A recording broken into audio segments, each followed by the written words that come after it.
नमस्कार, एबीपी गंगा देख रहे हैं आप। मैं अवधेश। पूरा देश राममय हो गया है। राम की खबर दिखाएंगे, अयोध्या की तस्वीर दिखाएंगे, लेकिन इस वक्त एक बड़ी खबर आ रही है। विक्रू कांड से जुड़ी बड़ी खबर। सुप्रीम कोर्ट द्वारा गठित आयोग कानपुर पहुंच गया है। 3 सदस्यीय आयोग विक्रू गांव पहुंचा। रिटायर्ड जज बीएस चौहान के नेतृत्व में टीम पहुंची है और विक्रू गांव में पूरी घटना का जायजा लिया जा रहा है। क्राइम सीन रिक्रिएट यहां पर किया गया है। प्रभात अवस्थी हमारे साथ जुड़ गए हैं। प्रभात, क्या कुछ हो रहा है इस वक्त विक्रू में?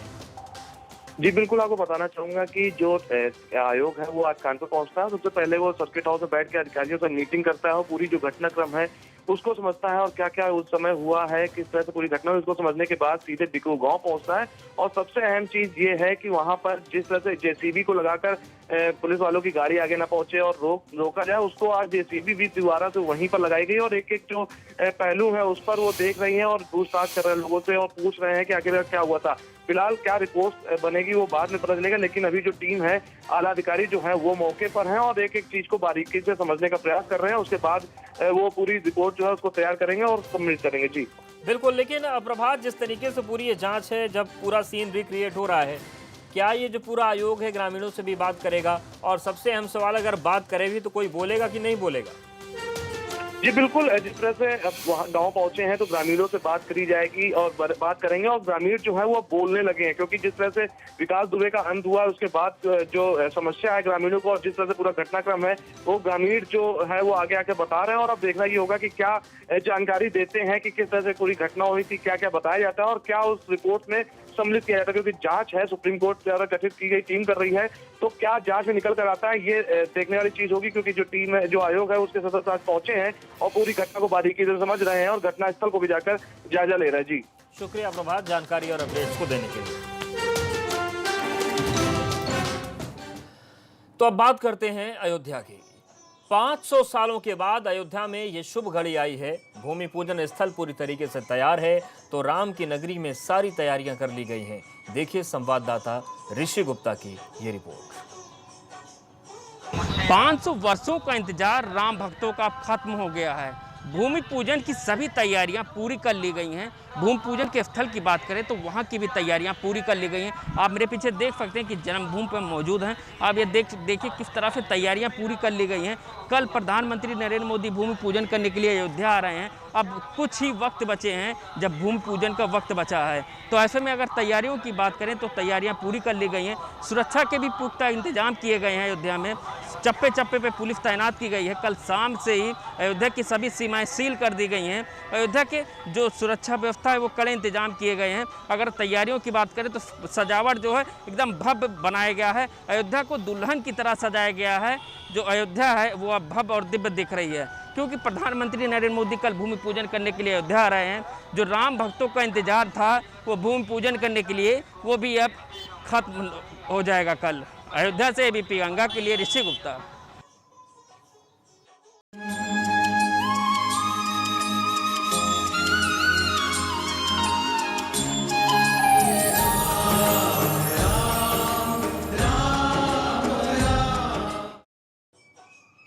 और राम मंदिर में भूमि पूजन से पहले आज हनुमानगढ़ी मंदिर में हनुमान जी के चक्र की पूजा की गई। वीएचपी के संरक्षक दिनेश जी ने हनुमान जी को कल के भूमि पूजन कार्यक्रम में निमंत्रित किया। हालांकि पहले हनुमान जी का यह चक्र जन्मभूमि परिसर जाना था, लेकिन अब इसमें बदलाव किया गया है। साथ ही कोरोना के चलते अब हनुमानगढ़ी के महंत पूजन कार्यक्रम में शामिल नहीं होंगे। हनुमान जी राजा के रूप में विराजमान हैं। सारे विघ्न, सारे बाधे दूर होंगे। इसके नाते कोई भी धार्मिक प्रयोजन होता है, राम जन्मभूमि के लिए भव्य दिव्य मंदिर निर्माण हो, सारे विघ्न बाधे दूर हों। इसके नाते आज बीएचपी के जो माननीय दिनेश जी, अशोक जी मौजूद थे, उनके मौजूदगी में निशान पूजन किया गया है। संकल्प लिया गया, हे हनुमान जी महाराज सारे विघ्न बाधे दूर करो, भव्य दिव्य मंदिर निर्माण हो। इसके नाते निशान पूजन आज हुआ है। अयोध्या में भव्य समारोह का काउंटडाउन शुरू हो चुका है। अब से ठीक 24 घंटे बाद अयोध्या की तस्वीर कुछ और होगी। कल इस वक्त पीएम मोदी का अयोध्या में आगमन होगा, जो मंदिर दर्शन के बाद भूमि पूजन समारोह में हिस्सा लेंगे और मंदिर निर्माण के लिए अपने हाथों से पहले ईंट रखेंगे। लेकिन पीएम के रूट को देखकर आज रिहर्सल किया गया। देखा गया कि कल जब पीएम मोदी आएंगे तो कैसे वो गाड़ी से मंदिर तक जाएंगे, उनकी गाड़ी कहीं मुड़ने में बाधा तो नहीं आएगी। जायजा लिया सहयोगी अनुभव शुक्ला ने। रूट पर रिहर्सल हो रही है। इस तरह की 2 गाड़ियां रहेंगी, ये और इस तरह की गाड़ी में प्रधानमंत्री जाएंगे और उसी रूट पर अब प्राइम मिनिस्टर का जो विजिट है उसी का ये रूट रिहर्सल हो रहा है। आप देखिए सारी गाड़ियां उसी तरीके से जा रही हैं जब प्राइम मिनिस्टर कल यहाँ से गुजरेंगे और ये फाइनल रिहर्सल हो रही है कल प्रधानमंत्री के दौरे को देखते हुए। आप देखिए जो एस्कॉर्ट की गाड़ियां हैं उनमें पहले ब्लैक रंग की जो गाड़ियां थी वो हैं और फिर सुरक्षा के लिहाज से दूसरी जो सफ़ेद कलर की गाड़ियां हैं वो रहेंगी, उसमें लोकल अफसर मौजूद रहेंगे। इस तरीके से ये पूरा रूट आप देखिए प्राइम मिनिस्टर रूट पर रिहर्सल हो रही है और सारे रास्तों का भी फिलहाल बंद करके ये जो हम कहें तो जो रिहर्सल है, जो ट्रायल है वो अभी किया जा रहा है। लगातार गाड़ियों का काफिला अभी चल ही रहा है। इसी तरीके से प्रधानमंत्री यहाँ से गुजरेंगे, यहाँ से जन्मभूमि परिसर जाएंगे और ये सबसे लास्ट में इसको कहते हैं टेल कार। ये टेल कार है, यानी जहाँ से काफिला शुरू हुआ वो वार्निंग कार होती है, जहाँ पर काफिला खत्म होता है वो टेल कार होती है। ये पूरा रूट हमने आपको दिखाया और आज मंगलवार का दिन है, हनुमानगढ़ी में भक्त आते हैं। ऐसे में हनुमानगढ़ी मंदिर परिसर के बाहर सुरक्षा के क्या खास बंदोबस्त है, आप तस्वीरें देखकर दर्शक खुद अंदाजा लगा लेंगे किस तरीके से सुरक्षा के बंदोबस्त यहाँ पर किए गए हैं, किस तरीके से ये जवान तैनात है सुरक्षा के। पूरी अयोध्या जो है वो छावनी में तब्दील हो चुकी है और यही कोशिश है कि कहीं पर भी कोई कल के दिन समस्या ना आने पाए, व्यवधान ना उत्पन्न होने पाए। सुरक्षा के लिहाज से इस तरह के पुख्ता इंतजाम किए गए हैं यहाँ। और अयोध्या से लेकर देश के कोने कोने में राम नाम की गूंज है, हर कोई राम की धुन में मग्न नजर आ रहा है। एबीपी गंगा की टीम मेरठ के गांव में पहुंची जहां राम नाम की धुन में लोग मग्न हैं और युवा राम नाम की धुन में झूमते दिख रहे हैं। अयोध्या के सरयू तट से लेकर के देश के कोने कोने में, शहर शहर में इस वक्त राम की धुन गूंज रही है और इस वक्त हम मेरठ के एक गांव में मौजूद हैं जहां आप देख सकते हैं कि किस तरीके से राम धुन में जो युवा हैं वो नाच रहे हैं और भजन कीर्तन गांव में हो रहा है। लगातार राम धुन में लोग नाच रहे हैं, मग्न हो रहे हैं। ऐसा लग रहा है कि जैसे लोगों के रोम रोम में राम बस चुके हैं। गांव गांव कीर्तन हो रहा है, जयकारा हो रहा है, राम नाम का जयकारा लग रहा है। आप देख सकते हैं कि एक छोटी सी बच्ची ढोल बजा रही है और एक बच्चा मंजीरा बजा रहा है।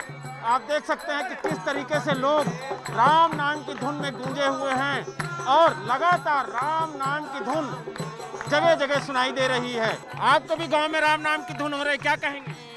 बहुत खुश हैं, बहुत आनंद आ रहा है, बहुत अच्छा लग रहा है हमको यहाँ पर रहने में। माता जी भी हैं, आप बताइए कितने वर्षों से इंतजार था राम मंदिर का? राम नाम सुखदाई धपो मेरे भाई, जीवन 2 दिन का टेक है। राम नाम राम नाम राम राम। बहुत दिन से इंतजार कर रहे हैं, मंदिर बने सुखी रखते। कब से इंतजार था मंदिर का? मंदिर का बहुत दिन से इंतजार था, मंदिर को आबाद करो। इस घड़ी का कई वर्षों से इन्हें इंतजार था, लेकिन अब वो शुभ घड़ी आ गई है और राम नाम का जो जप है वो लगातार गांव में, शहरों में, घरों में, मंदिरों में और जो तीर्थ स्थल है वहां पर तो राममय देश की तस्वीर दिखा रहे हैं, अयोध्या की तस्वीर दिखाएंगे। लेकिन अभी रुक करते हैं उत्तर प्रदेश सरकार की प्रेस कॉन्फ्रेंस का। और महानिदेशक स्वास्थ्य और महानिदेशक चिकित्सा शिक्षा इस कार्य को समयबद्ध रूप से हर हालत में पूरा कराएं। उन्होंने ये भी कहा कि जो कमांड एंड कंट्रोल सेंटर है उस पर जो एम्बुलेंसेज हैं उनका मूवमेंट प्लान प्रॉपरली होना चाहिए। सभी जगह सभी जो भी रोगी हैं, जो भी पॉजिटिव व्यक्ति हैं, जिनका भी अस्पताल में मैनेजमेंट होना है तो उनको तुरंत जो है अस्पतालों में दाखिल किया जाए। इसमें जिला अधिकारी जवाबदेही भी तय करें। होम आइसोलेशन में रह रहे मरीजों के लिए भी दिन में कम से कम 1 या 2 बार इंटीग्रेटेड कमांड कंट्रोल सेंटर से उनसे संवाद स्थापित किया जाए, टेलीफोन से वार्ता की जाए, जिससे उनके बारे में भी जानकारी प्राप्त होती रहे। मुख्यमंत्री जी ने 108 की एम्बुलेंस सेवा को भी सभी चिकित्सालयों तथा मेडिकल कॉलेज में कुल एम्बुलेंस का 50% एम्बुलेंस को कोविड के व्यवस्था के लिए लगाने का निर्देश दिया है और शेष 50% एम्बुलेंस नॉन कोविड कार्य में लगाई जाएं। उन्होंने कहा कि कोविड-19 मरीजों के लिए ये जरूरी है कि कोविड चिकित्सालयों में बेड की व्यवस्था जो है मरीजों की संख्या अनुसार हो। मुख्यमंत्री जी ने संक्रमण की चेन को तोड़ने के लिए प्रत्येक स्तर पर सावधानी बरतने का निर्देश दिया है। आप देख रहे हैं पूरे प्रदेश में पिछले एक सप्ताह में जो एवरेज टेस्टिंग आई है वो 92,000 प्लस आई है, यानी अब प्रदेश पूरे देश में सबसे अधिक टेस्ट कराने वाला प्रदेश हो गया है। ऐसे में जहां टेस्टिंग की संख्या इतनी ज़्यादा है तो निश्चय ही ये कार्य जो है इस वजह से किया जा रहा है कि जगह जगह पूरा एक अभियान चलाकर जो है डोर टू डोर टेस्टिंग की जा रही है और इस अभियान के तहत जो भी स्वेच्छा से चाह रहा है उसका टेस्ट भी कराया जा रहा है। इस महामारी को फैलने से जो है बचाने के लिए ज़रूरी है कि चेन जो है टूटे। नियंत्रित करने के लिए सभी का सहयोग आवश्यक है। कानपुर नगर में विशेष रूप से वहाँ के अस्पतालों में व्यवस्था ये निर्देश दिए गए हैं कि वहाँ पर बेड्स की संख्या, वेंटिलेटर बेड्स की संख्या भी बढ़ाई जाए। मुख्यमंत्री जी ने बाढ़ग्रस्त क्षेत्रों के बारे में भी आज समीक्षा की है। मेरे साथ राहत आयुक्त बैठे हैं, बाढ़ के बारे में वो बताएंगे। एक बांध जो है गोंडा में था जिसको रिपेयर करके उसकी व्यवस्था करा दी गई है। एक दूसरे बांध की आजमगढ़ में छोटी सरयू पर बांध की सूचना मिली थी, वो भी आज पूरा प्रयास करके जिला प्रशासन और बाढ़ राहत पर लगे हुए सिंचाई विभाग के, जल शक्ति विभाग के सभी अधिकारी उसको भी आज सही करेंगे। उन्होंने ये भी कहा है कि संचारी रोगों को के अभियान के अंतर्गत सैटरडे और संडे जो पूरा स्वच्छता का अभियान शहर और देहात में चलता है वो यथावत चलता रहेगा। कल जो है रोडवेज की बसें चलाई गई। जो हमारी बहनें हैं, माताएं हैं, जो हमारी महिलाएं हैं, वो पूरे प्रदेश में उन्होंने जो है निःशुल्क भ्रमण 24 घंटे के लिए किया। कुल 9.5 लाख लोगों ने कल जो है बसों में ट्रैवल किया है, जिसमें से 6 लाख से अधिक बहनों ने जो है कल ट्रैवल किया है। माननीय मुख्यमंत्री जी ने रोडवेज को इस पूरे पुनीत कार्य के लिए रक्षाबंधन के दिन महिलाओं को निःशुल्क जो है यात्रा करने के लिए उनको बधाई दी है। पूरे प्रदेश में कहीं भी किसी भी रूप में रक्षाबंधन के अवसर पर कहीं भी कोई ऐसी बात नहीं सामने आई जहां पर जो है कोई घटना या किसी तरह की कठिनाई रही हो। पूरे प्रदेश में रक्षाबंधन घरों में सभी ने हर्षोल्लास से मनाया और निश्चय ही सोशल मीडिया का भी इस्तेमाल किया और बहनों ने, भाइयों ने अपनी फोटो अपलोड करके डाली। गृह विभाग की सूचना के अनुसार कुल एफआईआर अब तक 3,44,617 दर्ज हो गई हैं, लोगों पर दर्ज हो गई हैं। कुल मुकदमा 1,69,684 हो गए हैं। कुल 1,14,00,000 वाहन चेक करते हुए 66,238 वाहन सीज किए गए हैं। कुल चेकिंग में अब तक 57,40,00,000 रुपया जमा कराया गया है। आवश्यक वस्तुओं के लिए अब तक 3,45,000 वाहनों की परमिट दी गई है। 777 एफआईआर ईसी एक्ट के अंतर्गत दर्ज की गई है। फेक न्यूज के 2,094 मामले जो है अब तक टेकअप किए गए हैं। हॉटस्पॉट्स अब संख्या बढ़ी है। प्रदेश में हॉटस्पॉट्स अब 9,314 हो गए हैं। 1,084 थानों के अंतर्गत 13,75,399 घरों में जो है लगभग 81,87,000 लोग चिन्हित किए गए हैं। इन जो कंटेनमेंट जोन है इनमें ही 33,388 पॉजिटिव केसेस हैं और अब इंस्टीट्यूशनल क्वारंटाइन की संख्या 18,703 हो गई है। प्रदेश में जो अब तक श्रमिकों को धनराशि दी जाती थी, कुल 33,87,000 लोगों को 338.64 करोड़ की धनराशि दे दी गई है। अब तक पीपी पर्सनल प्रोटेक्शन इक्विपमेंट और मास्क के 97 इकाइयाँ कार्यरत हो गई हैं। राजस्व विभाग के अनुसार 1070 उनका हेल्पलाइन नंबर है। कहीं भी कोई भी बाढ़ या इससे रिलेटेड कोई भी मामला हो 1070 पर जरूर कॉल करें। राजस्व विभाग ने 1,19,416 कॉल्स में से 1,18,561 कॉल्स का निस्तारण अब तक कर दिया है। मैं निवेदन करूंगा कि एसीएस हेल्थ साहब जो है अपनी ओर से तुरंत ब्रीफ करें।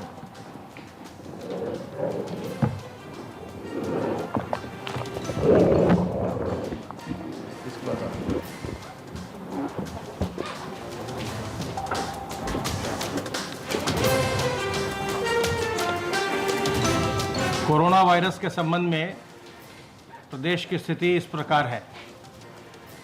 विगत 24 घंटों में संक्रमण के 2,983 नए प्रकरण सामने आए हैं। इस समय प्रदेश में एक्टिव इन्फेक्शन के केसेस की कुल संख्या 41,222 और जो लोग पूर्णतः उपचारित होकर डिस्चार्ज किए जा चुके हैं उनकी संख्या अब 57,271 हो गई है। संक्रमित व्यक्तियों में से 1,817 व्यक्तियों की मृत्यु हुई है। कल प्रदेश में 66,713 सैंपल्स की जांच की गई और इस प्रकार अब तक 26,89,973 सैंपल्स की जांच प्रदेश में की जा चुकी है। पूल टेस्ट के माध्यम से 5-5 सैंपल के 2,768 पूल लगाए गए, जिनमें 380 पूल्स में पॉजिटिविटी आई और 10-10 सैंपल के 308 पूल लगाए गए, जिनमें 53 पूल्स में पॉजिटिविटी पाई गई। आरोग्य सेतु ऐप का निरंतर उपयोग किया जा रहा है और अब तक हम जिन लोगों को इस ऐप से अलर्ट जनरेट हुआ है वैसे लोगों में से 7,220 लोगों को हम कॉल कर चुके हैं। कॉल करके उन्हें हम आगाह कर चुके हैं कि आप अपना ध्यान रखें। प्रदेश में कोविड हेल्प डेस्क जो एक उत्तर प्रदेश सरकार की एक नई पहल है, जिसके अंतर्गत सरकारी अस्पतालों में, निजी अस्पतालों में, प्रमुख कार्यालयों में जहां काफ़ी लोग आते जाते हैं, उद्योगों में जहां बहुत संख्या में मजदूर काम करते हैं, इन सब जगहों पर एक कोविड हेल्प डेस्क बनाया गया है। ये help desk pulse oximeter, infrared thermometer और सैनिटाइज़र से युक्त होते हैं और यहाँ पर जो लोग भी उस कार्यालय में या उस प्रतिष्ठान में, उस संस्थान में, उस कार्यालय में आते जाते हैं, उनकी प्रारंभिक जांच यहाँ कर ली जाती है। एक प्रिलिमिनरी स्क्रीनिंग हो जाती है, जिसके पश्चात ही उनको उनके प्रतिष्ठान में या कार्यालय में जाने दिया जाता है, जिससे कि लोगों में अगर कोई लक्षण हो तो उनका पहले ही पता चल जाए और संक्रमण ज़्यादा न फैले। अब तक प्रदेश में 58,947 ऐसे कोविड हेल्प डेस्क बनाए जा चुके हैं और इन कोविड हेल्प डेस्क के सहायता से अब तक 2,75,320 लक्षणात्मक लोगों की पहचान भी की गई है, जिनकी सैंपलिंग की गई और उनके जांच की गई। सर्वेलेंस के कार्य के अंतर्गत अब तक 44,120 इलाकों में कंटेनमेंट एक्सरसाइज हुआ है और उसके अंतर्गत 2,15,102 टीम दिवस के माध्यम से 1,54,16,412 घरों का सर्वेलेंस किया गया। इन घरों में 7,77,34,311 लोग रहते हैं। जो हमारे 41,222 एक्टिव केसेस इस समय हैं प्रदेश में इन्फेक्शन के, उनमें से 13,045 लोग अब इस समय होम आइसोलेशन में हैं। तो होम आइसोलेशन के आने के बाद से लोगों को एक वो भी विकल्प मिला है कि अगर उनमें कोई लक्षण नहीं है, वो लक्षण रहित हैं, तो अपने घर पर ही, अगर उनके घर में सुविधाएं हैं, अगर उनके अलग कमरा है, 2 टॉयलेट है, तो अपने घर में रह कर के ही अपना वो स्वास्थ्य लाभ कर लें और संक्रमण से मुक्त हो जाएं। ये विकल्प मिला है और इसको प्रदेश में बहुत सारे लोगों ने यह विकल्प लेना शुरू कर दिया है।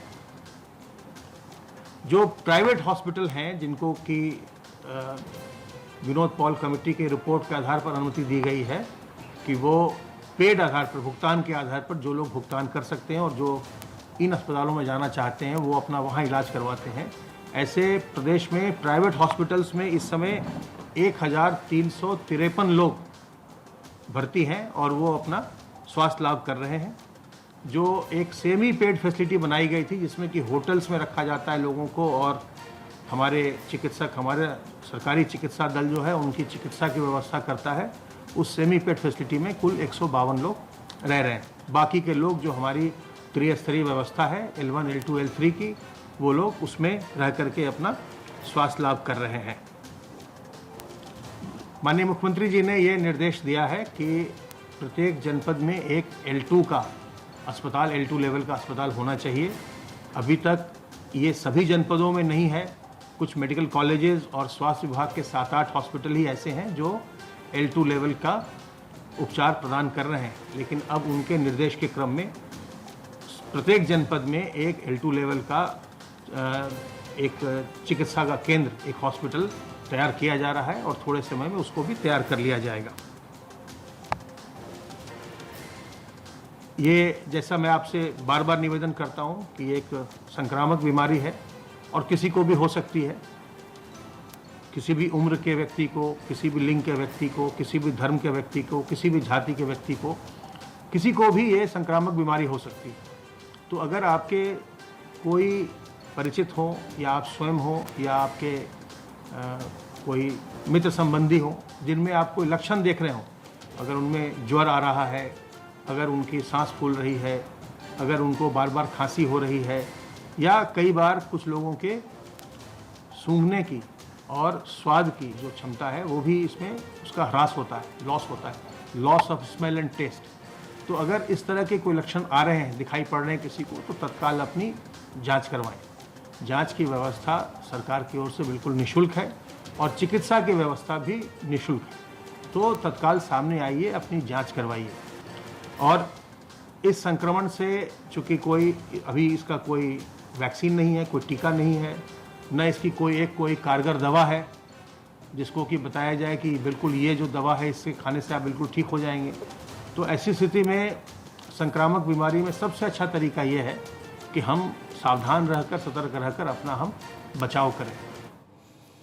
तो यहाँ पर वक्त एक छोटे से ब्रेक का है, लेकिन आपको बता दें कि जिस तरीके से पूरा देश राम के रंग में डूबा हुआ है, ब्रेक के बाद लौटेंगे तो हमारे साथ जुड़ेंगे भजन सम्राट अनूप जलोटा, जो अयोध्या की झांकी अपने सुरों के जरिए आपको दिखाएंगे। बने रहिए हमारे साथ।